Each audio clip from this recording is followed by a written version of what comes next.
Ya, pemirsa Tegar TV dimanapun Anda berada, kita lanjutkan dialog spesial kita dengan tema persiapan Bakomstra Lampung memenangkan calon presiden Anies Baswedan di 2024. Pak Bang Al-Ma'arif Staf, banyak hal yang sudah Abang sampaikan sebagai koordinator Bakomstra Lampung. Tapi sebelumnya kita lanjutkan dengan Bakomstra dengan Papi Mami nih. Oh iya. Menarik nih, namanya ini Papi Mami. Papi Mami.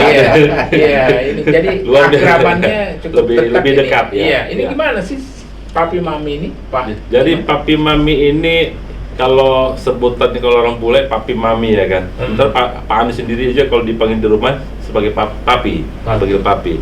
Jadi kami kalau di rumah kita wajib panggil Papi Mami. Kalau dia belum nyebut Papi Mami berarti nggak abdol. Iya. Karena arti Papi Mami itu kan tahu kita bahwa kita pengen menangkan Pak Anies. Berarti di keluarga kita harus kita sebut Papi Mami dulu sampai 2024. Selanjutnya terserah lagi kan, itu berubah lagi nggak masalah. Kalau di kabupaten kota provinsi Lampung sudah 13 ya. 13 kabupaten terbentuk sudah terbentuk, alhamdulillah. Mungkin juga barangkali tingkat kecamatan atau bagaimana, Pak? Kalau untuk ini sampai tingkat kecamatan saja, sudah, belum sampai ke desa ataupun ini ya, ke dusun kita belum, masih tingkat kecamatan. Dan memang Papi Mami kalau markas kita ada di perumahan Citra Persada di Jalan Haji Agus Salim. Jadi kalau ada pemirsa yang ingin bergabung di Papi Mami, ya silakan datang ke markas kita atau ke posko kita tadi di Jalan Haji Agus Salim di perumahan Citra Persada Blok D nomor 2. Perumahan Citra Persada. Citra Persada Blok D nomor 2. Agus Salim. Oke. Iya. Ya, artinya pemirsa Tegar TV kalau mau ke Papi Mami ikut bergabung atau langsung ke Bakomstra di juga Gedung Kuning ya. Iya. Oke. Ya. Gimana soal Papi Maminya sendiri? Keakraban selama ini? Ya, selama ini kita sudah dalam hal kita merekrut, kita pengen artinya siapapun yang bergabung di Papi Mami kita udah anggap kita sebagai keluarga. Artinya keluarga kami, supaya kita coba-coba memberikan pemahaman kepada saudara-saudara kita bahwa kita ke depan harus punya pemimpin yang benar-benar amanah, yang baik, yang cerdas, yang santun. Itu hanya ada di Pak Anies seperti gitu, itu ya. Itu ya semangat Pakai semangat ya. Terus kami juga artinya bersosialisasi kepada masyarakat, kita menekankan bahwa kita dari tim Papi Mami ini ingin memberikan pelajaran, edukasi ke pendidikan kepada masyarakat bahwa jangan sampai kita salah pilih pemimpin lagi lah, ya kan? Makanya kita kadang-kadang sambil dengan cara-cara kita seperti gaya yang Pak Anies yang lakukan itu kita coba edukasikan kepada teman-teman relawan, maksudnya tim kita gitu loh, tim Papi Mami, bahwa kita harus santun, harus bijak dalam hal kita kita juga nggak ada pemaksaan. Tetapi kita tentu dari kekeluargaan dulu yang kita ambil, kekeluargaan kita dulu, seperti itu. Kalau menurut Papi Mami, kalau sosok calon presiden Anies Baswedan itu apa keunggulan? Pak Anies kalau kita lihat dari kesempatan kita bahwa beliau juga sudah berhasil ya dalam memimpin Jakarta. Artinya selama kepemimpinan beliau kita lihat tidak adanya tidak adanya hal-hal yang kurang di mata kita. Pembangunan yang kita lihat, kita rasakan dan dirasakan oleh bangsa Indonesia ini, ya ini sebagai contoh bahwa kita harus punya pimpinan seperti ini gitu loh. Dan tidak masyarakat itu tidak pernah gaduh, ya kan? Dia tetap bekerja terus Pak Anies. Walaupun misalkan dia dibully ataupun di fitnah atau apa, dia tetap istiqomah hati kepemimpinan. Ini sebagai contoh kepada anak-anak muda ke depan bahwa kita butuh pemimpin figur seperti ini. Bukan pencitraan yang kita inginkan, tapi kita ingin artinya bukti dan memang benar-benar bisa mensejahterakan rakyatnya. Itu yang kita harapkan kami. Seperti itu. Ya. Kalau Bu Elva sebagai ketua Garnis Garda Nasional Indonesia, menurut Bu Elva sosok Pak Anies Baswedan sebagai calon presiden 2024 ini bagaimana? Sosok Pak Anies Baswedan the best.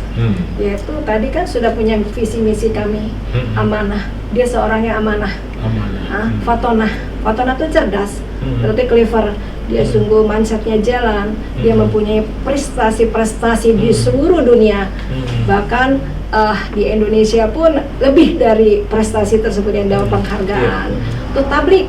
Dia seorang yang tablik, memberikan instruksi dia secara dengan profesional dia, secara dalil. Artinya kalau dalil di Islam, di sana ada kepres apa sesuai dengan aturan-aturan pemerintah yang ada secara nyata. Artinya pemerintah yang saat dia menjadi gubernur benar-benar dia jalankan dengan amanah gitu, seperti itu. Dan tablik menyampaikan pendapatnya dengan sesuai dengan rencana dia, dengan take and give oleh masyarakat dan rakyat, sehingga terjadilah komunikasi yang harmonis.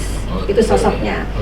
Kalau Bu Yohelma sendiri, karena kita tahu kan Pak Anies Baswedan hadir di Provinsi Lampung, ini Bandar Lampung baru-baru ini, itu sempat berbincang atau ketemu atau bagaimana? Saya sudah ketemu, kemarin saya diundang sama guru besar, profesor dokter, dan saya bukan profesor, dan saya diajak karena saya mau menyampaikan sesuatu. Jadi sudah melihat sosoknya secara langsung? Sudah, saya pernah bertanya lawan wakilnya, dia jawab apa? Tunggu lawan saya. Cerdas dia jawab.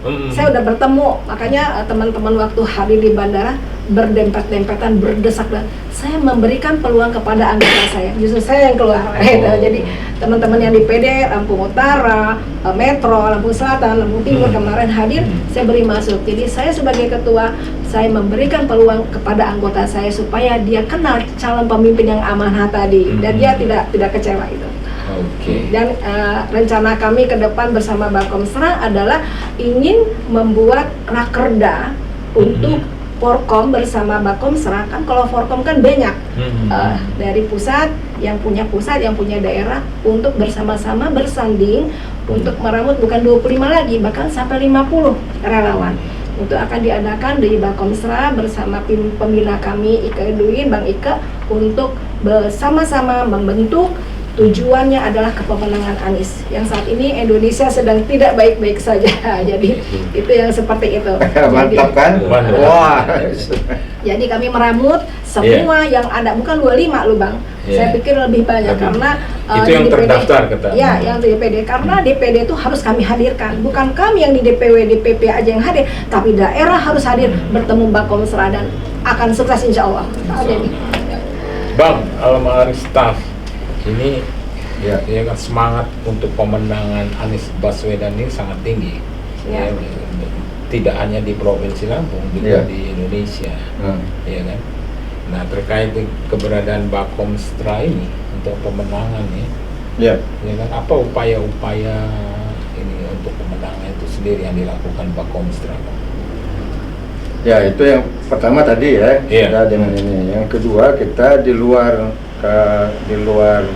kerja-kerja simpul yang mengintensifkan jaringnya masing-masing, kita juga ngiris beberapa elemen-elemen yang lain, misalnya kalangan akademisi kita ajak dialog, kalangan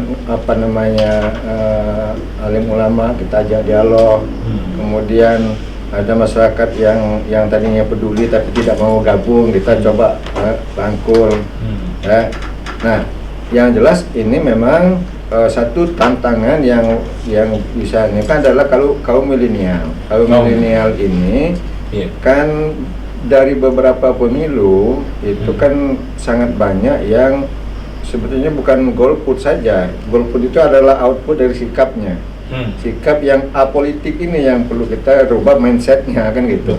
Tapi ini pekerjaan panjang. Nah, mudah-mudahan karena ini kaum milenial ini yang khususnya yang orang-orang masyarakat intelektual itu tidak terlalu sulit untuk merubah itu kan. Yang kita khawatirkan itu kita perlu melakukan itu karena ya khawatir di ujungnya Wani Piro lagi kan itu NPWP. Nah, itu yang kita khawatirkan. Nah, kita tidak mau garda teman-teman adik-adik kita, mahasiswa yang pemuda dan lain sebagainya itu hanya menjadi mainan-mainan politik yang justru akan menentukan bagaimana masa depan mereka, kan itu kan. Itu yang tantangan terberat itu. Tantangan terberat. Karena itu soal mindset. Ya. Nah, sikap apolitik, apalagi a priori terhadap partai, ini perlu kita jembatani. Saya kira yang ini nggak tergarap oleh partai, karena mereka udah antipati duluan, a priori duluan gitu. Nah, kita di Bakomsra lewat teman-teman bersama-sama teman-teman Simpul ini coba kita garap. Lewat diskusi kah, lewat macam-macam lah kegiatannya. Itu yang diskusi apa sebulan 3 kali? Ya, sebulan 3 kali yang Simpul ini, Simpul. Nah, mungkin nanti akan kita iris lagi kegiatannya berupa apa nanti ya. Apa berupa pelatihan, apa berupa. Yang jelas kita memang memerlukan pelatihan, dan itu ada di teman-teman yang terampil. Pelatihannya diantaranya sampai tingkat bagaimana pengamanan hasil pemilu. Oh iya betul. Iya, sampai tingkat paling ujung gitu. Betul. Nah, itu ada di tingkat teman-teman garda yang milenial kan itu kan. Saya kira itu yang itu kita lakukan. Oke. Kita lanjutkan pada sesi berikutnya ya. Pak Iman, Siap. dan Bang Almar Staff. Ya pemirsa Tegar TV, dimanapun Anda berada, kita akan lanjutkan dialog spesial kita pada sore hari ini, pada sesi selanjutnya. Jangan kemana-mana pemirsa, tetap di Tegar TV.